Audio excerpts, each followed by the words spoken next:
नमस्कार दोस्तों। एक सवाल खड़ा है, क्या भारत में न्याय व्यवस्था कायम है?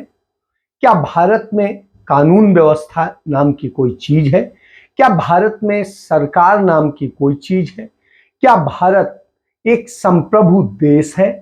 क्या भारत एक सौहार्द संपन्न जो है सेकुलर जिसे कहेंगे कंट्री है, देश है?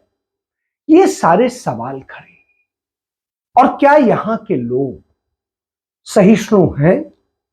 सबको समानता के साथ में और सुख शांति के साथ में रहने, सत्य अहिंसा के साथ रहने पर विश्वास करते हैं? ये सारे सवाल खड़े हुए। न्यायपालिका भी सवालों के घेरे में है और सारी चीजें, क्योंकि वाराणसी में जो घटा है वो अपने आप में दुखद है और वो कानून के भी खिलाफ है, वो संविधान के भी खिलाफ है, वो शासन सत्ता के जो सिद्धांत हैं उनके भी खिलाफ है और मानवता के भी खिलाफ। वो जो संप्रदाय, जितने संप्रदाय हैं उन संप्रदायों को जो जोड़ने वाली नीतियां हैं उसके भी खिलाफ। जो हुआ है, क्यों मैं इस पर कह रहा हूं, इसको आप समझिए। वहां क्या था क्या नहीं है, मैं इस विषय पर नहीं जाऊंगा क्योंकि यह इतिहास का विषय है। मैं सिर्फ इस पर आऊंगा कि आखिर ये सांप्रदायिकता कैसे पनपी और क्या स्थिति हुई और क्यों ये हालात है। आप इसको समझ लीजिए। 1800 जो 9 था या कोई ऐसे तारीख थी, तो उस सन में पहली बार वाराणसी में ज्ञानवापी और काशी विश्वनाथ के मंदिर के उसमें विवाद होता है पूजा के दौरान, और इसको लेकर के एक विवाद खड़ा होता है। बहरहाल उसे शांत कर दिया जाता है तत्कालीन शासन द्वारा, शांति स्थापित हो जाती है और सदैव अमन चैन रहता है। फिर उसके बाद 1984 में इंदिरा गांधी का जब निधन हो जाता है, आप समझिए उस वक्त एक प्लानिंग होती है कैसे देश को सांप्रदायिकता में झोंका जाए और उसके लिए जो है काशी विश्वनाथ मंदिर हो, अयोध्या का मंदिर हो, मथुरा का मंदिर हो, इन सब को लेकर के एक जो खेला जाता है, खेल खेला जाता है। और वहां से शुरुआत होती है इस देश के अंदर घोर सांप्रदायिकता की। एक तरफ देश आतंकवाद से लड़ रहा होता है, दूसरी तरफ यह स्थितियां होती हैं। इसके बाद में 1991 में जब अयोध्या में बाबरी मस्जिद ढाई गई, उसी वक्त में इस ज्ञानव्यापी को भी तोड़ने की कोशिश की गई थी और उसके लिए पूरी तैयारी कर ली गई थी। लोग कूच कर गए थे, आप समझिए, क्योंकि उसके पहले तक उत्तर प्रदेश पुलिस इनकी संरक्षा करती थी। और चूंकि मेरे पिताजी पुलिस अफसर हैं थे, वो वाराणसी रहे थे और यह क्षेत्र उनके अधीन आता था, तो इसलिए मुझे पता है, वहां के हालात पता है। लेकिन जो हालात बदले, उनसे स्थितियां इतनी विकट हो गई कि एक चिंता का विषय हो गया। ज्ञानव्यापी की सुरक्षा के लिए सीआरपीएफ से लेकर सब कुछ तैनात करना पड़ा, आप समझिए। चलिए इससे ऊपर आते हैं। इसके बाद में जो लगातार ये कोशिशें की जाती रही कि कैसे सांप्रदायिकता की आग जलाई जाए, और वो आग जली। कब जली है? अब वो घोर स्थिति में। क्यों? क्योंकि जो अदालत है वहां सिविल जज की अदालत है, रवि दिवाकर की, रवि दिवाकर ने कानून से ऊपर उठकर निर्देश दिए हैं, आदेश दिए हैं, और उन्होंने इंप्लीमेंट भी करा दिया। सुप्रीम कोर्ट में गए कि जो सर्वे ना हो इस तरह का, उसको लेकर के सुप्रीम कोर्ट सुनता ना सुनता, जो भी करता खारिज कर देता। लेकिन उसने कहा, सर्वे रोकने के लिए गए और उसने कहा कि नहीं, हम पहले फाइलें पूरी देखेंगे उसके बाद कहेंगे। बाकी मामलों में स्टे दे देता है, बगैर कुछ जाने दे देता है। और उस दिन उन्होंने यह किया। नतीजा क्या हुआ? जो करना था वो कर लिया, सर्वे हो गया, सब कुछ हो गया, शोर मच गया। शोर मचने के बाद एक पक्ष ने जो स्थितियां थी आपको बताएं, जब एक पक्ष इस बात के लिए उसी सिविल जज के यहां गया कि जो कोर्ट कमिश्नर आपने अजय मिश्रा नियुक्त किया है वो बायस्ड है, उस पर कोर्ट ने कोई सुनवाई नहीं करी, जबकि नियम यह है कोर्ट कमिश्नर दोनों पक्षों की रजामंदी से तय किया जाता है, और इसके बावजूद कोर्ट ने उस पर कोई सही फैसला नहीं दिया और उन्होंने थोप दिया। अंततः वही हुआ जो वो चाहते थे, वो अपने निजी फोटोग्राफर्स ले गए, सब कुछ ले गए और उन्होंने बाइट्स दी और सब कुछ दी। और जब ये सारा बवाल हो गया और सारी चीजें कुछ नतीजा निकलता, रिपोर्ट सबमिट की जाती, उसके पहले ही ये शोर मचा दिया गया कि वहां पर तो शिवलिंग मिल गया, जबकि उसकी जो तस्वीरें मौजूद हैं वो मौजूद हैं, दिखाती हैं कि वो शिवलिंग नहीं है।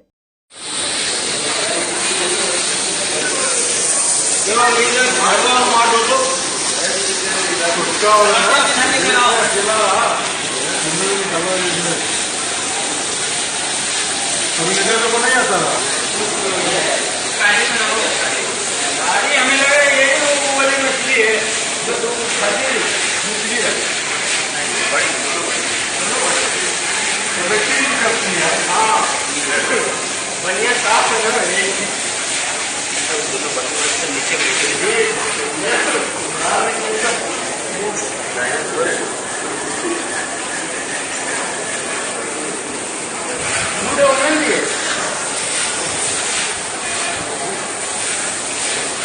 एक मरतबा झाड़ू मारो बस, उधर पास है, जब कह रहे थे इसका गेट ये नहीं है, सब आए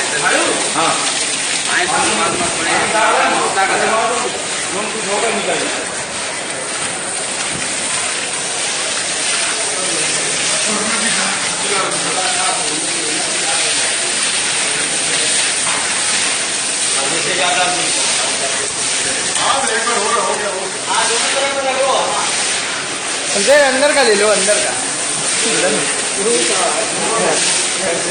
हौज करा ना।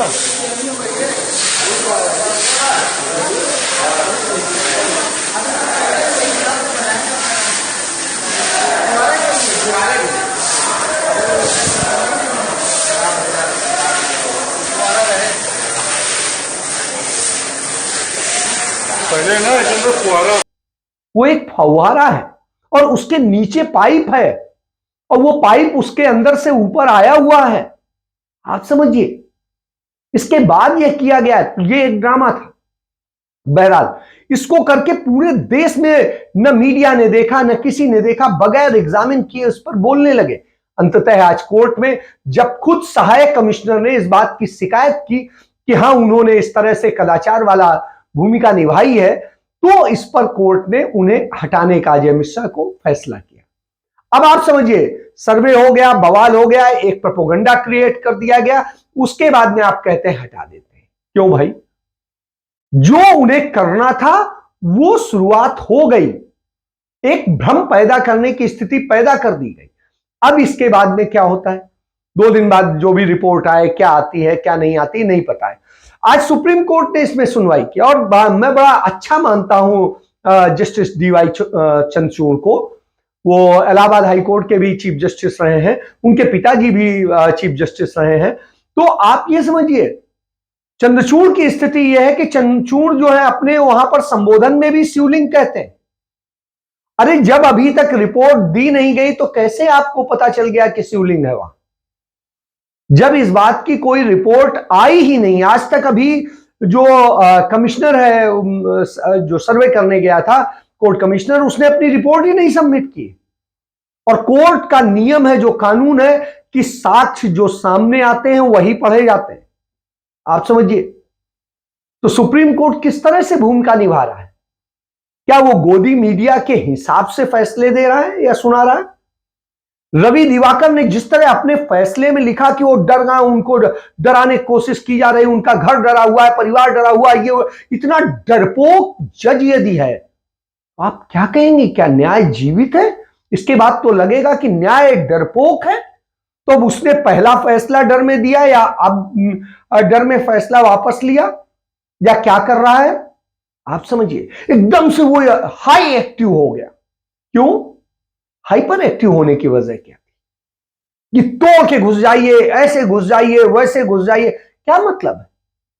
आपको सुनना है, आप न्याय करते हैं, आप कोई थानेदार नहीं है और थानेदार वाली स्टाइल में आप भूमिका निभा रहे हैं। तो ये स्थितियां हैं।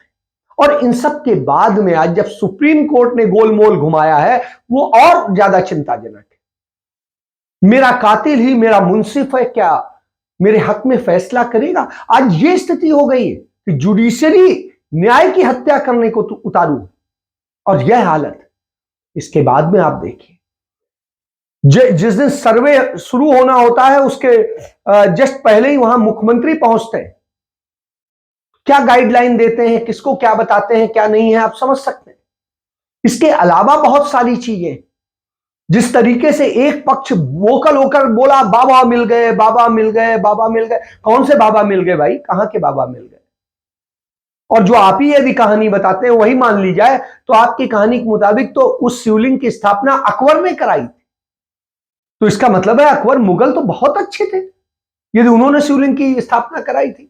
तो मतलब इस तरह से जो कहानियां गढ़ी जा रही हैं वो अपने आप में, देखिए, इस बात से मैं नहीं इनकार करता हूं कि संभव है कि मंदिर का कुछ हिस्सा तोड़ करके ये मस्जिद का निर्माण किया गया हो, इसमें कोई मुझे बहुत बड़ा संशय नहीं है।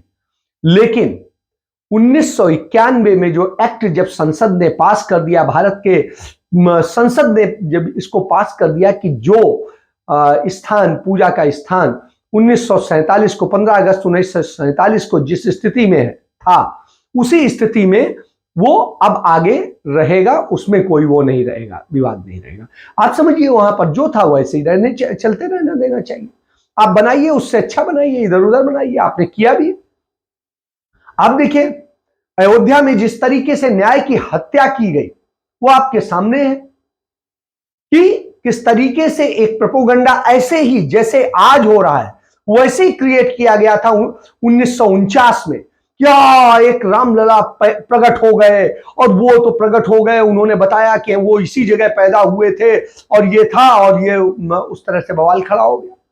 और वो धीरे धीरे धीरे धीरे बवाल इतना बढ़ा कि हमने सबने देखा, उसमें लाखों लोगों की, निर्दोष लोगों की हत्याएं हुई, तमाम सारे दंगे फसाद हुए, जाने क्या क्या हुआ। इस देश ने उस विभीषिका को देखा है।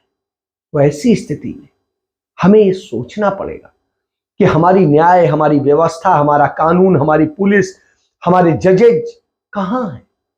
क्या सचमुच संविधान भारत में जीवित है? क्या कानून का शासन है?